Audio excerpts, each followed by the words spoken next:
All right, everybody, welcome to another episode of Dropping the Gloves. Thanks for joining us here. Big day, Tim. It's a big day. We have a winner for the Give Better NHL ticket giveaway. Super excited, and I figured why not have him on the show? It's not every day you get tickets to an NHL game of your choice. And it's Tate Cron. Is that right, Cron? Tate? Yes, sir. And I'll be honest. He came on the video screen here. If you're not watching on YouTube, you have to go check it out.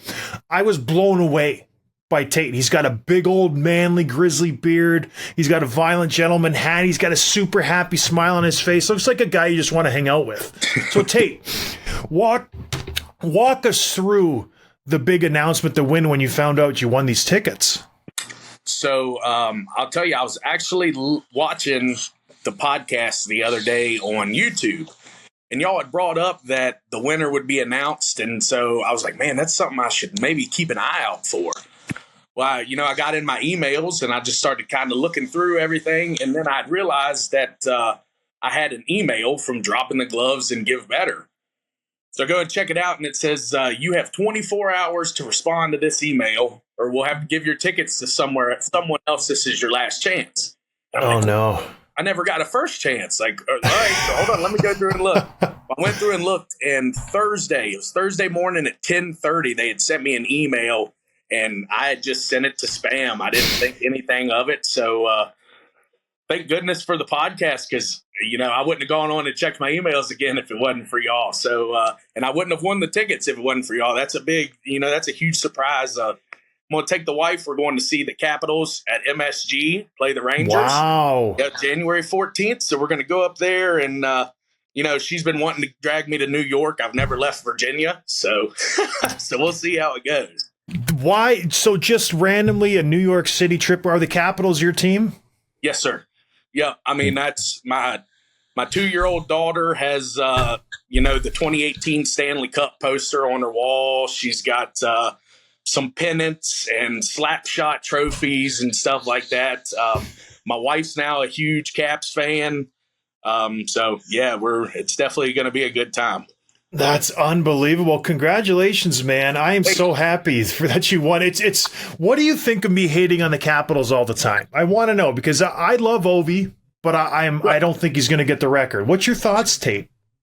I'm used to it. Across the board, every podcast I listen to, it's either nothing about the Caps or, it's nothing great.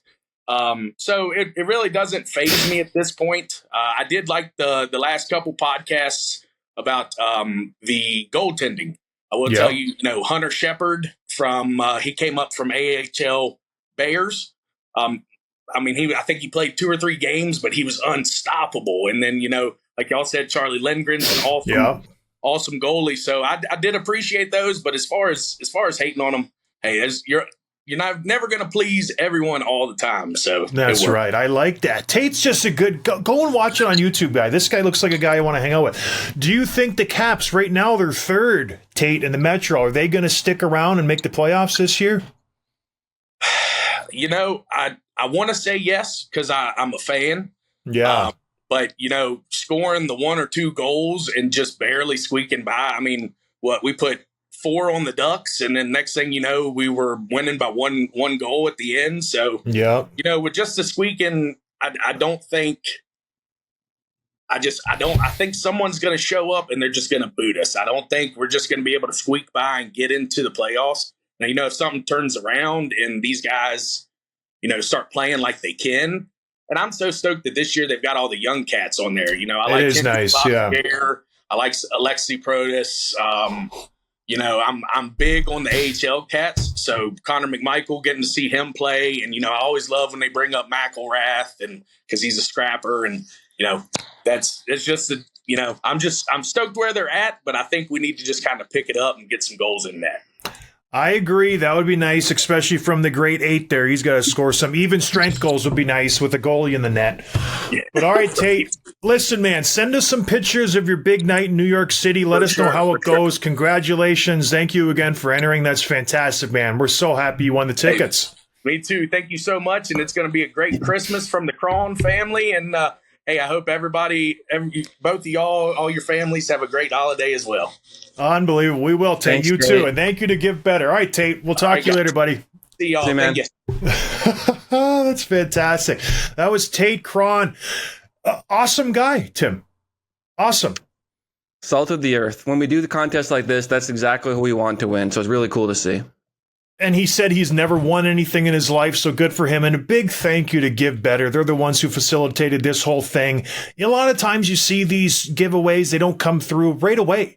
They reached out to Tate, figured out a game. He's going to go to a game next month, a primo game, Capitals, Rangers, in Madison Square Garden, Tim, lower bowl. Those are expensive seats.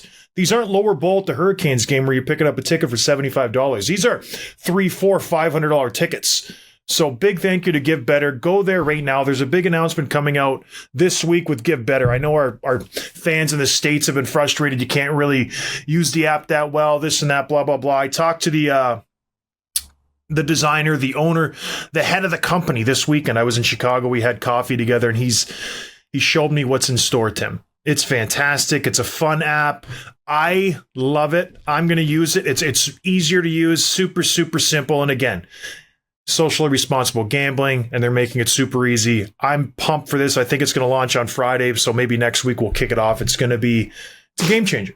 I don't say that lightly. I'm a very pessimistic guy. I feel like this is going to be a good app that's just going to take over, much like we have the hockey podcast area, Tim. It's going to take over everything.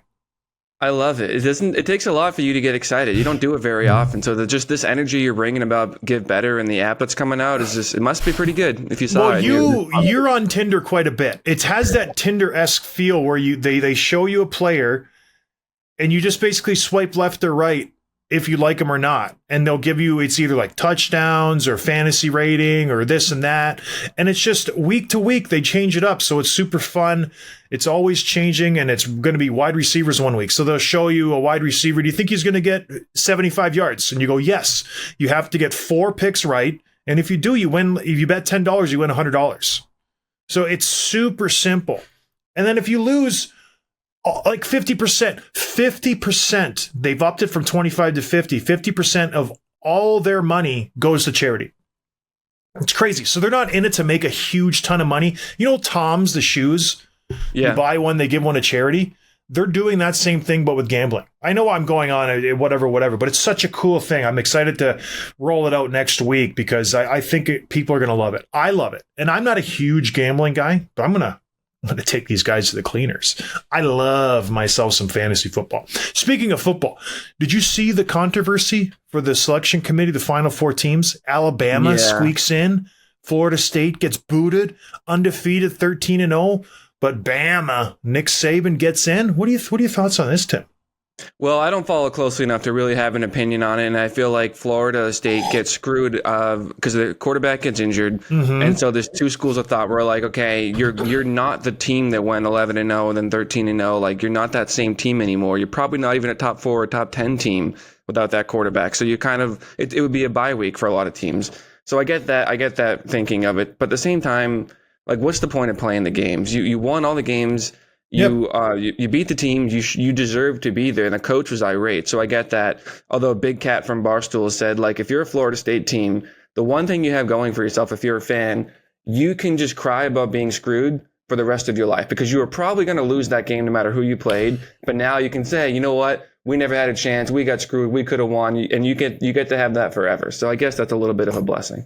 It's frustrating because if they go in and wax Georgia, it's going to be always a burr in their side. Remember when Boise State was winning every single year, 13-0, they would win their bowl game, and you just never knew if they were good enough to beat the big guys in the Power 5 conferences?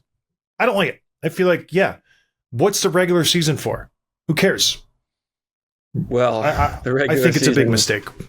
On the NFL, the Patriots have like an empty stadium the other day. They get booted from prime time and have to play. It's just so bad. So bad. They don't even have a quarterback, Tim. Did they get blanked this weekend? 6-0, the boringest game in NFL history. They're the first team in NFL history in the Super Bowl era, which is basically NFL history, to allow 10 or fewer points in 3 straight games and lose all 3 games. Oh, it's bad. How much would you give to pay Tom Brady to come back?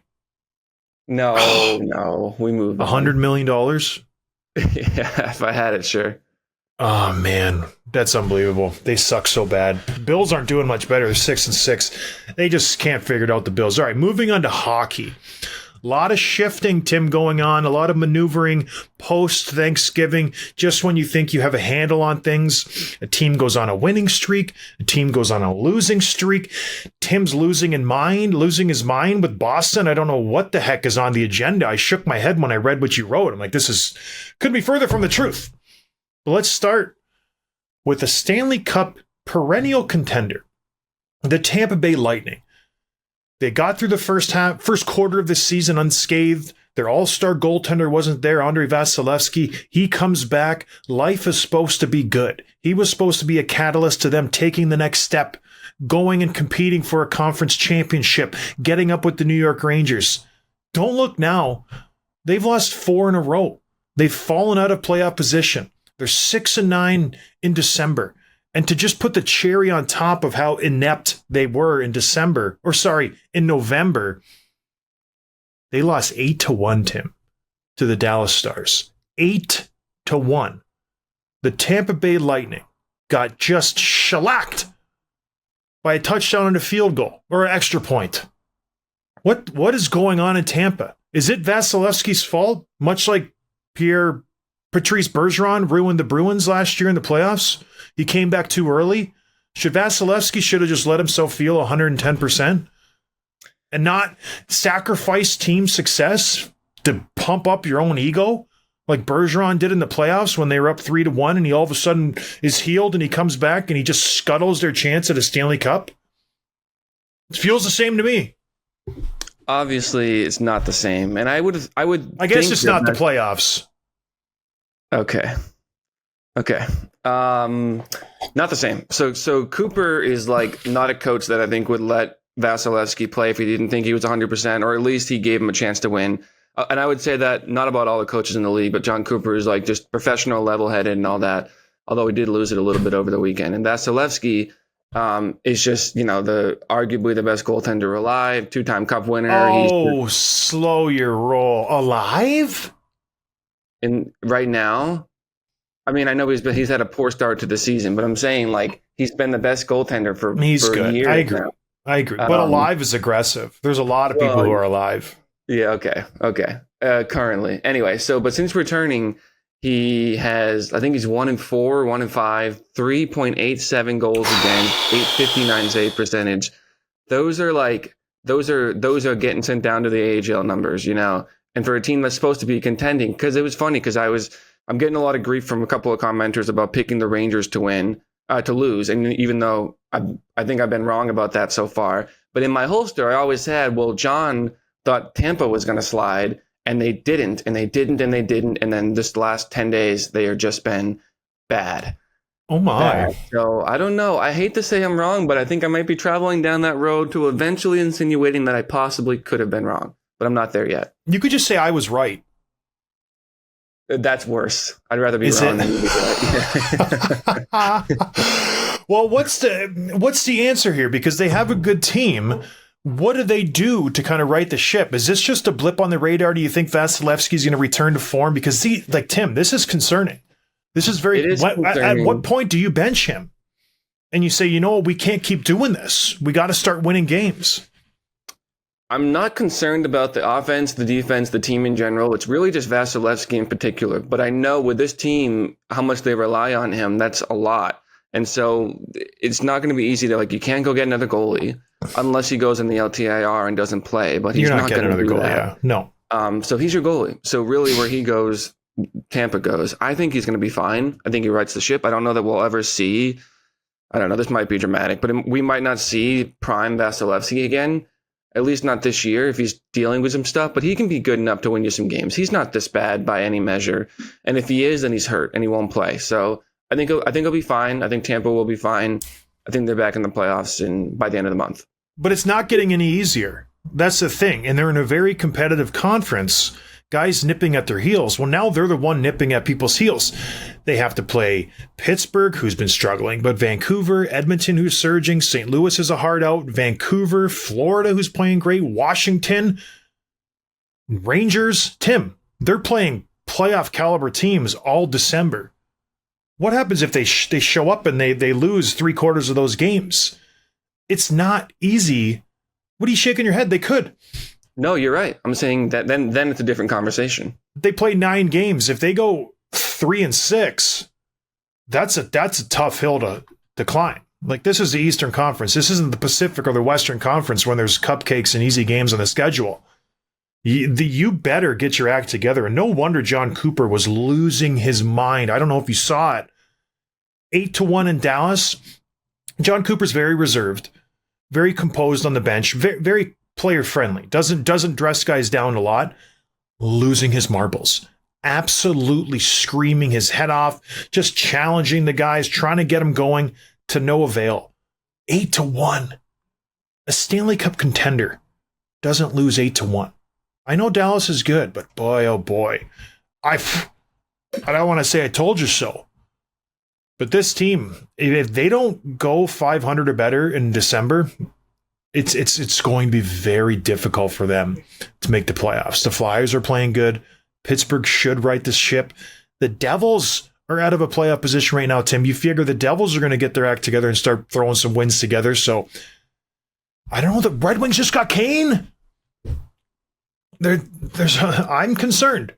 If I'm a Lightning coach, player, fan, anybody associated with the team, it's not looking good right now. Yeah, they have a tough schedule, like you mentioned. They also have played more games than just about everyone in this division. In the entire conference, they played 25. The only other team that's played 25 is Buffalo, and Columbus played 26. So they have games in hand, and they're out a few points on these teams, and they probably have a tougher schedule. So, like you said, is 500 even enough? No, you know what I mean? No, it's not. Absolutely not. So, yeah. That's only 84, 85 points. Like, you need to be pushing 96, 98 to get into the playoffs. But I mean, in December, can they go 500 and stay in the hunt? Oh, in December. Yeah. Okay. Yeah. There's still a lot of games to be played. They're not even halfway through the season, but they very well could be at the end of December tonight. So at home this time. They need a bounce back game. You got to have a pushback, because if you don't, then it just sends a message that you are absolutely done. Speaking of pushback, Tim thinks the Bruins had a good pushback after the recent slide. I believe they lost 3 in a row, and they go on a little mini winning streak here. And Tim's excited about this, which is bizarre to me, because they beat Toronto, who is having their own issues all together on their own. So Toronto is not a great team right now as it stands, but it's a good win. They beat them in overtime.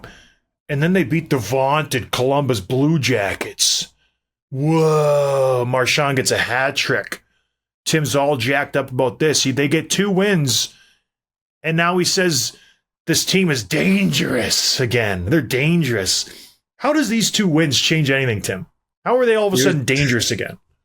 2 wins were big wins for a few reasons. First of all, Columbus. like you said, they stopped the slide.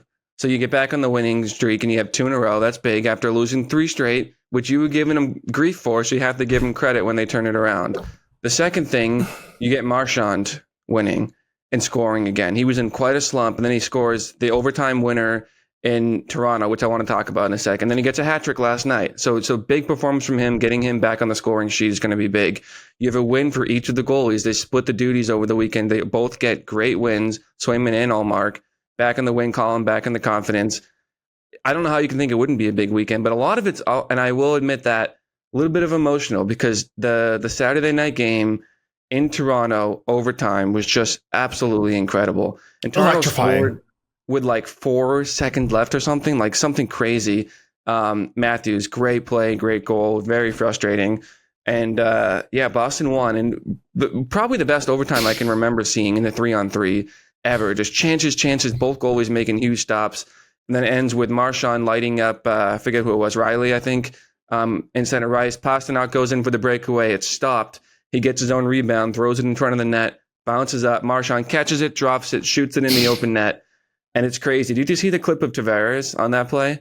No, I didn't. He watches the breakaway happen, and he's on his far blue line, so he knows he can't get back to catch up to Pasta, but he doesn't hustle back to get his man, which would have been Marchand. So the captain is watching, waiting, and he's at his own blue line by the time Marchand scores, where he could have been in there and broke up the play. So not great hustle. Pretty disappointing effort from your captain on a play like that. But yeah, good weekend for Boston. You're just funny. Did Reeves go and pound Marchand's face in? He did nothing. His first shift, he got a penalty. And then I don't think I saw him again. I wasn't looking for him, but he didn't play much. Is he still consequential in this league? Did the Toronto Maple Leafs make a mistake in signing him? I don't want to say that because I like the guy. And you have to keep your feelings out of this.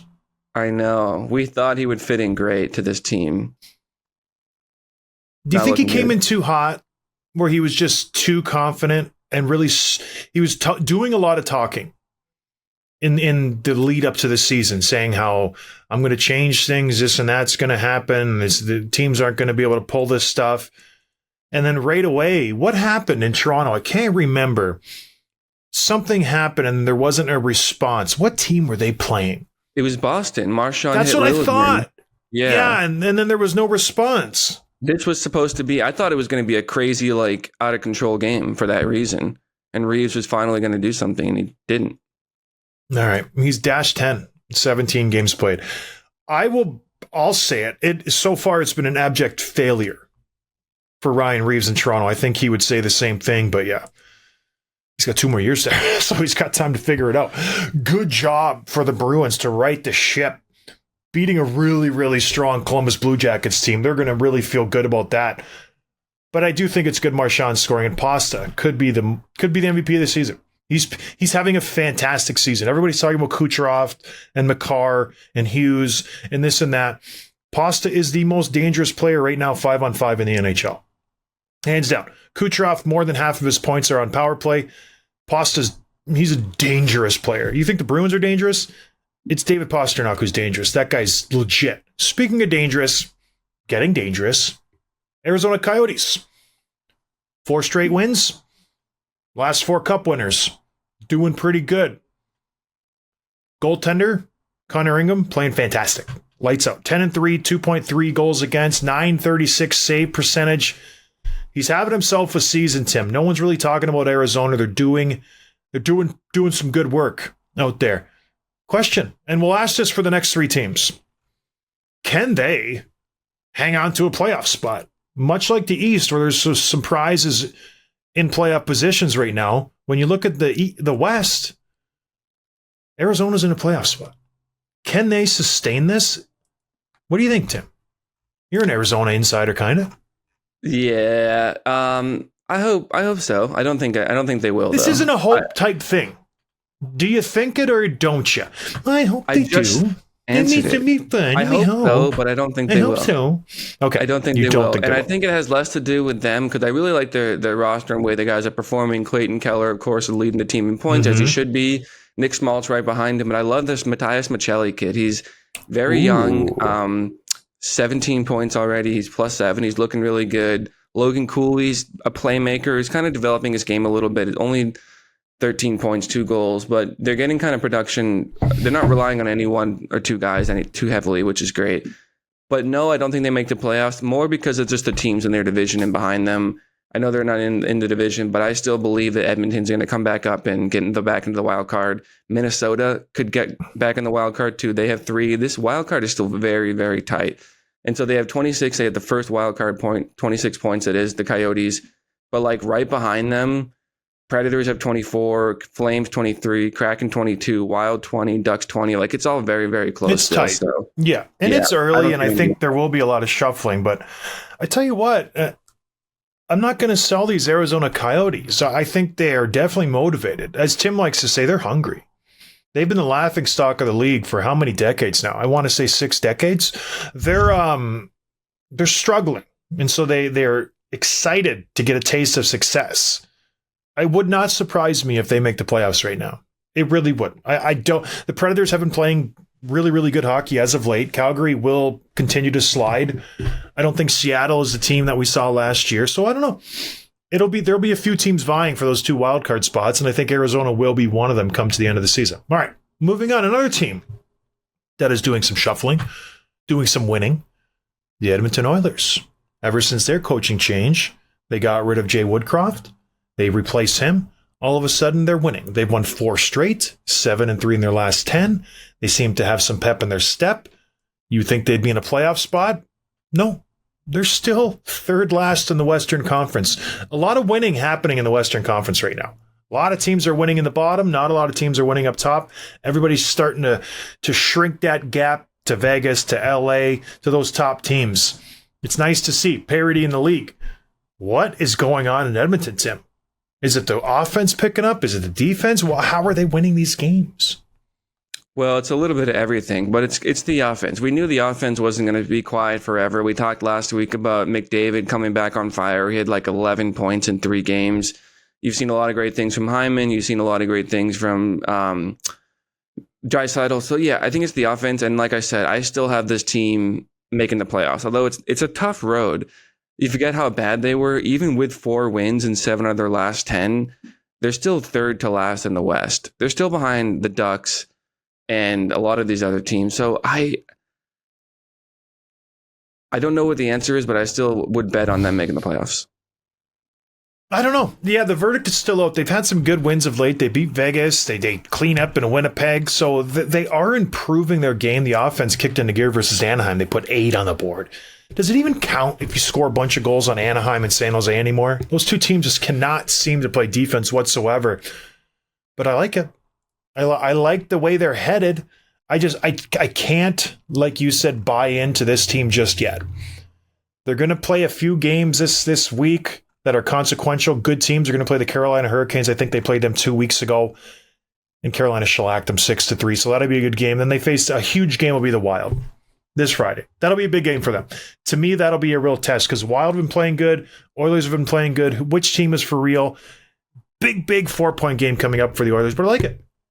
I don't think they're there yet. I think they still need to make some moves and shore up that defense. I think the goaltender situation is starting to kind of solidify with Stuart Skinner. He's been playing okay, not terrible, and that's all they really need him to do because they will score some goals. But much like how the Tampa Bay Lightning have a challenging December, the Oilers have a pretty tough December too. They're playing some solid teams, the Florida, the Tampa Bays, the New Jerseys.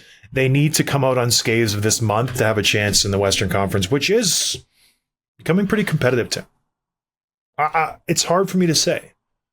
But it is, the bad teams are starting to get better. Well, really only Arizona, right? And then Minnesota. Let's get to Minnesota because I've been their biggest critic all season long. Said they're going to suck, salary cap hell. I got a close-up look at them yesterday. They came in, they played the Chicago Blackhawks. Mind you, at this point, and I have to watch my P's and Q's here because I don't want to get fired in Chicago. But the team the Blackhawks are icing right now is a pretty good AHL team, minus the first line. If you get rid of the first line, and I'll just be honest, if you get rid of Bedard, it's a playoff AHL team. That's it. This is not an NHL team the Blackhawks are icing. They've lost everybody.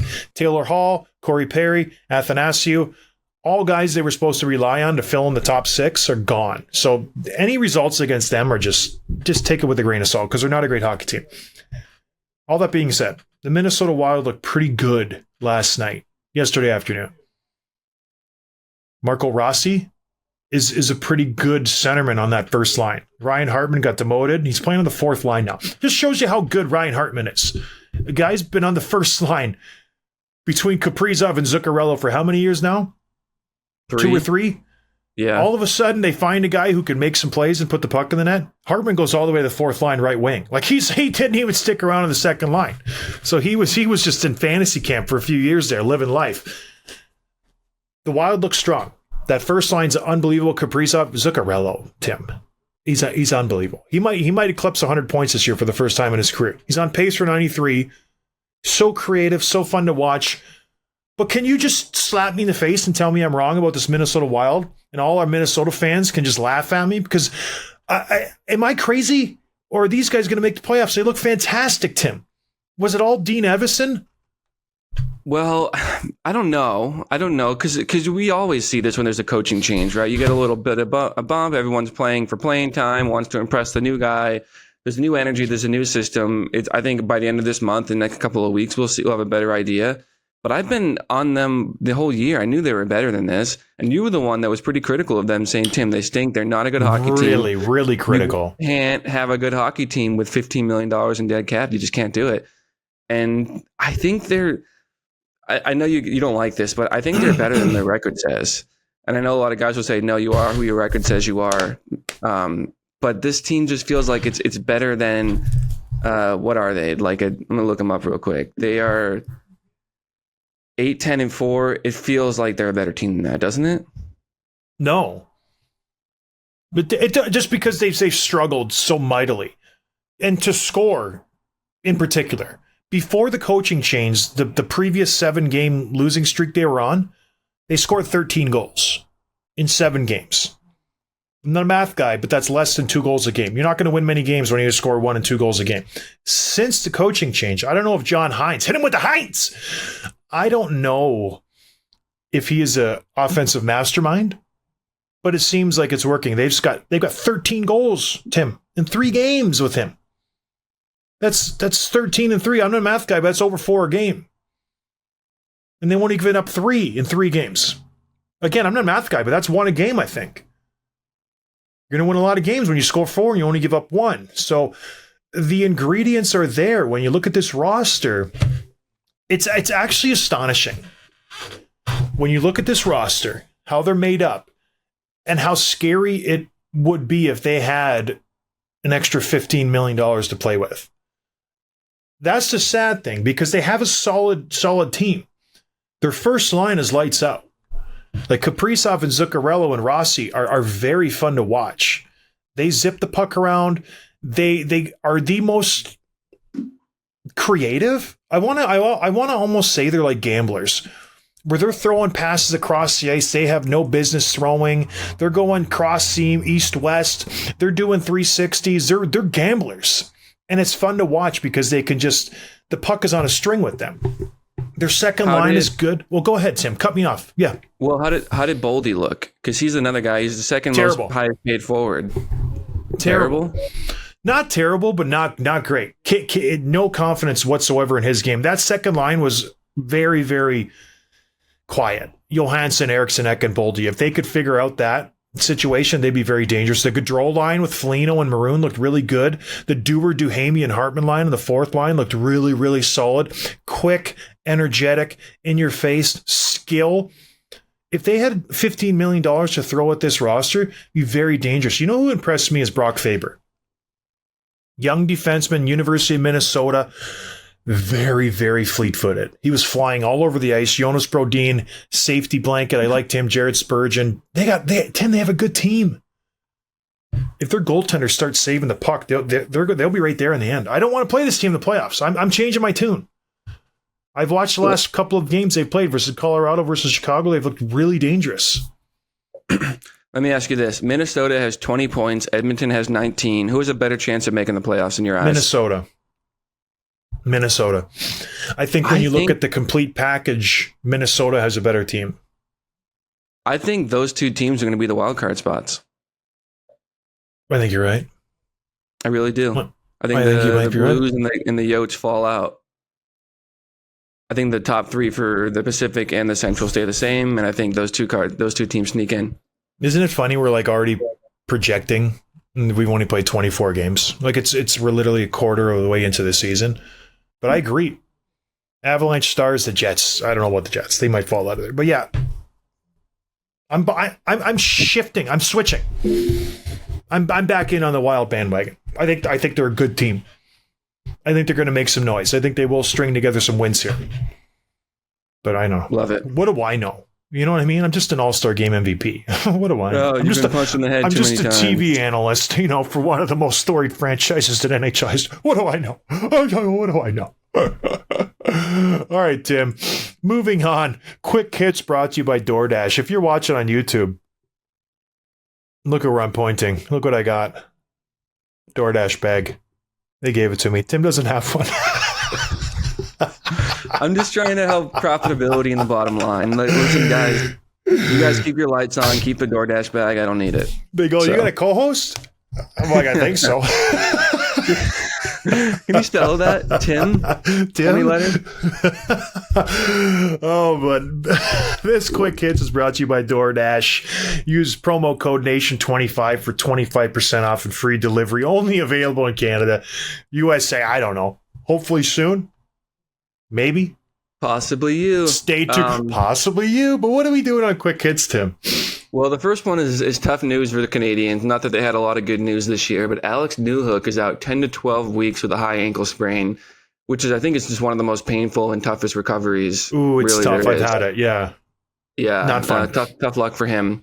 In preseason, I went to try to bury somebody, make an impact. Last preseason game, I was on the bubble of making the team. I was with Minnesota. I went to just light someone up in the neutral zone. I thought the pass was going to go to the forward, and the D-man pump faked me, and I bit, and I was like almost committed to hit, and at the last second, I just said, don't hit him. And I speed wobbled, and my legs just went Bambi, and I just high ankle sprain, yard sale. I was so upset because I thought I might have made the team. And so I had to sit there in rehab in Minnesota for a month and a half, and then I get sent down to the AHL. It was awful. In a hotel by myself. It stunk. Making AHL money sucks so bad. How does that work? Because you got hurt with the NHL team, you had to rehab there, or what? Well, it was beneficial for me to rehab there because the AHL doesn't really have the facilities. And I was such a high prospect, Tim. They wanted to take care of me. Make sure I was doing the right stuff, not just getting drunk by the pool, which I would never do in Houston, which I would never do. With Clayton Stoner and yeah. Okay. Oh, man. My second year in Houston, I'll tell you what, my first year we had Rob Dahm. He could care less about what you did off the ice. He just lived like an hour away. We lived like in this little complex that had a pool, and all the players just rented apartments. And every day we would convene at the pool after practice. Guys would bring a case of beer. We'd bring bean bags, and we'd just swim and drink beers and play bean bags every day. My second year, Kevin Constantine was the coach. He got an apartment right on the pool. And we're like, what the heck, Kevin? Like, you're ruining everything. So I think we tried it a few times, and he would just come and sit and watch us. And I'm like just ruined everything. I'm like, Kevin. And so then we had to take it in. We had to take it inside. And you're in Houston in February, and it's 72. You want to go by the pool? Did he know what he was doing? Oh, without a doubt. Yeah, 100%. Like, he's no dummy. And he just and we actually had a winning season, so it worked. But tell you what, that first year was probably the most fun I've ever had in hockey. It was so fun. Bunch of young guys, new to the league, who had a ton of money. I didn't have money, but that's back when they used to give rookies $900,000 signing bonuses. Everybody had a monster signing bonus. Everybody drove in with Navigators, Escalades, all fancy cars. I had like a Chevy Silverado pickup truck with a cap on the back that cost $3,000, and I thought I was balling. But everybody was loaded. Danny Ehrman, Benoit Pouliot, Sean Bell, Clayton Stoner, Eric Reitz, Peter Callis. All those guys had the $900,000 bonus. And we had some fun. It was a lot of fun. Anyways, thanks a lot, Kevin. Ruined everything. All right, I'm sorry. Next one here. Interesting report out of Nashville. Apparently, they've given Tyson Barrie permission to talk to other teams. He was a healthy scratch over the weekend versus the Rangers. He's going to be a UFA after the season. So this allows both him and the team to see if there's a better fit elsewhere, pursue some trades. The problem is he's not really producing. He's got 0 goals, 9 assists in 22 games. He's -5. He has only 3 power play points. I know he's playing on the second unit because they got Yossi up front, but is he just a name at this point, or can he still help a team, do you think? No, absolutely not. Last year he had 55 points. Like, he's a very, very good puck-moving defenseman. I think at this point in his career, teams know what they're getting. You get a high-end guy who can quarterback the power play, has some deficiencies in the defensive zone. A lot of teams want that. A lot of teams could use a guy as his ilk. Play him 12 to 15 minutes a game, first power play unit, and just let him do what he does. He ain't going to be out there at the end of the game if you're down or up by 1. That's fine. He'd look good in Edmonton. I tell you what, go right back to Edmonton. They got Ekholm for him. It was a pretty, not straight up trade. I think they had to throw in a draft pick, but right now he would look good quarterbacking that power play. Evan Bouchard, maybe ship him back to the second line, put him up there with Darnell. He was great in Edmonton, Tim. He really was. Averaged, 40, 45 points a year? Really, really good. They signed him to a $3.5 million contract for 3 years. This is the last year of his deal on that original contract. So he will be highly coveted. There'll be no shortage of teams for him to go to. There you go. I like Tyson Barrie. Nice. Last thing Didn't I trash him a few years back? You trashed everybody. So I gotta watch my tongue because word gets around like it does. Guys don't like it. Truth hurts. Yeah. All right. What's the last thing? We've heard that from people before. Mm-hmm. Last thing here is that Patrick Kane is expected to make his debut this week for the Red Wings, either Tuesday or Thursday night, depending on how he feels. He said when he signed, he'd need 7 to 10 days to just get back up to game speed. But exciting for them. Good to see they keep winning. Amazing recovery by Patrick Kane. He just had major hip replacement. Like that's a big one. Do you think he's taking steroids? No. I bet he got tested.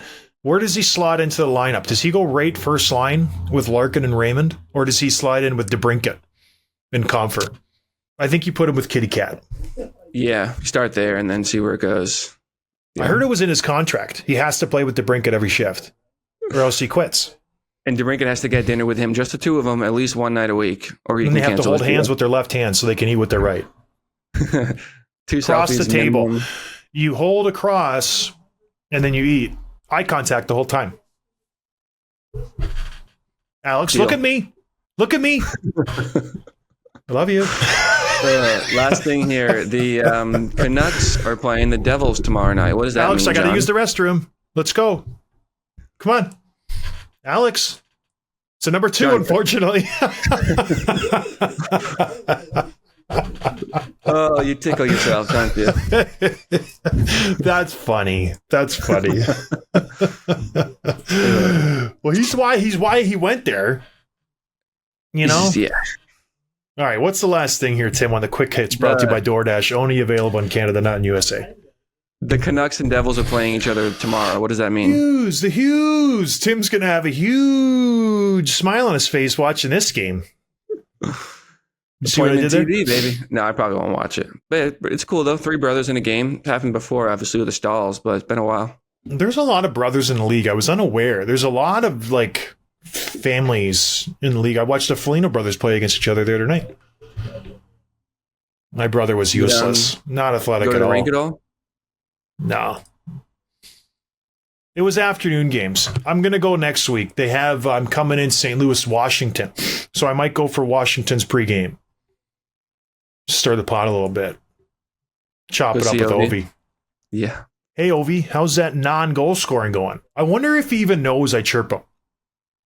I'm sure he does. You don't think he does? He probably saw that one clip that blew up 2 years ago. Oh, yeah. I bet someone showed him that, but no, I don't think he listens to the show or has any idea that. Well, he doesn't listen, but guys see the social media crap all the time. It's relentless. Yeah. And they see it. I've started doing the thing now where if it's a positive clip, I tag him in it, whoever the player is. If it's a negative one, I don't. Unless it's something funny that I feel like they should see. But they probably don't look anyway, but I'm like, no, they look. Show. Yeah. If you're dogging on someone, I'm like, I don't think you should see it, but I still want to post it, so I just don't tag him in it. Let's keep tagging Evander Kane in the negative stuff, because I really don't like that guy. I don't think he'll ever come on the show. But anyways, everybody, this was fun. Thank you for joining us. I had a good show, Tim. This felt good. Shout out to Tate. Yeah, Tate. I'm excited for him. Wow. I didn't expect his face. You gasped. I've never seen you gasp. I was like, what? He just looks like a happy guy. I love the accent too. How y'all doing? Yeah. Oh, I wish I could go to the game with him. But yeah, it's great.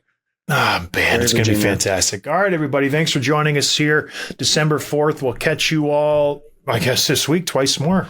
Right, Tim? That is correct. All right, everybody. Cheers.